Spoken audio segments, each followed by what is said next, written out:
Hello बच्चों, स्वागत है आप सभी का आपकी अपनी पाठशाला एवीएस की पाठशाला में।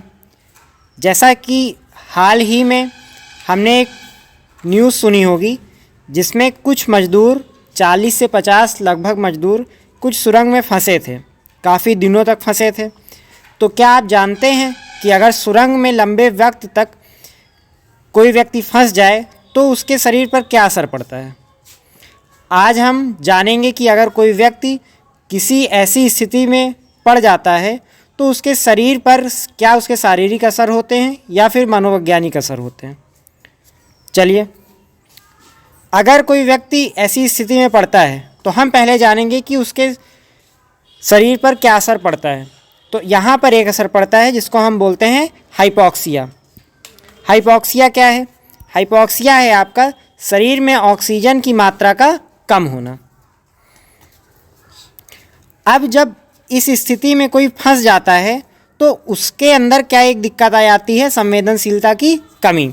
और इस संवेदनशीलता की कमी से उसके सबसे बड़ी समस्या एक हो जाती है भूख कम लगना। ये क्या है? ये एक शारीरिक असर है। शरीर में पानी की मात्रा और खनिजों की मात्रा जो हो जाती है वो असंतुलित हो जाती है, जिसको हम क्या कहते हैं? इलेक्ट्रोलाइट का असंतुलन। अब हम इलेक्ट्रोलाइट का असंतुलन भी जान गए। इसके अलावा शारीरिक जो तापमान होता है उसमें जो उतार चढ़ाव होता है वो बहुत ज़्यादा कम और बहुत कम समय में ऊपर नीचे होता है। मतलब जो शारीरिक तापमान है वो घटता और बढ़ता रहता है। ये क्या है?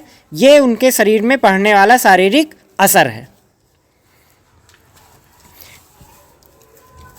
इस स्थिति में फंसने वाले व्यक्ति में चिंता और बेचैनी की स्थिति बढ़ जाती है, और जब चिंता और बेचैनी बढ़ेगी तो उससे एक समस्या और बन जाती है जो होती है नींद में कमी।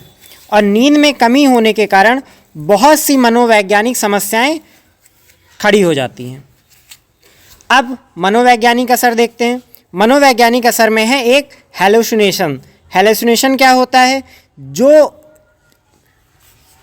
उस चीज़ का एहसास होना जो हमारे आसपास नहीं है, इसको हम क्या कहते हैं? हैलुसिनेशंस। हैलुसिनेशंस के अलावा क्या होता है?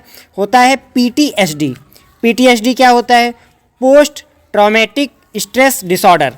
ये होता क्या है? संकट से निकलने के बाद भी बार बार उस घटना की याद आना। मतलब हमें ऐसा एहसास होना कि हम उसी स्थिति में फंसे हुए हैं, और उसकी वजह से चिंता होना या फिर घबराहट होना या फिर हमारी धड़कनों का तेज हो जाना। और इन सब समस्याओं से मिलके एक सबसे बड़ी समस्या बन जाती है जो होती है नींद ना आना। तो अगर कोई व्यक्ति कुछ ऐसी समस्या में पड़ जाता है या फिर किसी संकट में फंस जाता है तो ये सब लक्षण उसके अंदर दिखाई दे सकते हैं। तो आप किसी फेक न्यूज़ का शिकार ना होकर आप उसे डॉक्टर के पास ले जाकर दिखा सकते हैं। तो आज हमने यहाँ पर जान लिया कि अगर कोई व्यक्ति ऐसी परिस्थिति में पड़ता है तो उसके शरीर पर क्या असर पड़ सकता है और उसके मस्तिष्क पर भी क्या असर हमें देखने को मिल सकता है। तो ऐसे ही वीडियो के लिए जुड़े रहिए आपकी अपनी पाठशाला एवीएस की पाठशाला। Thank you.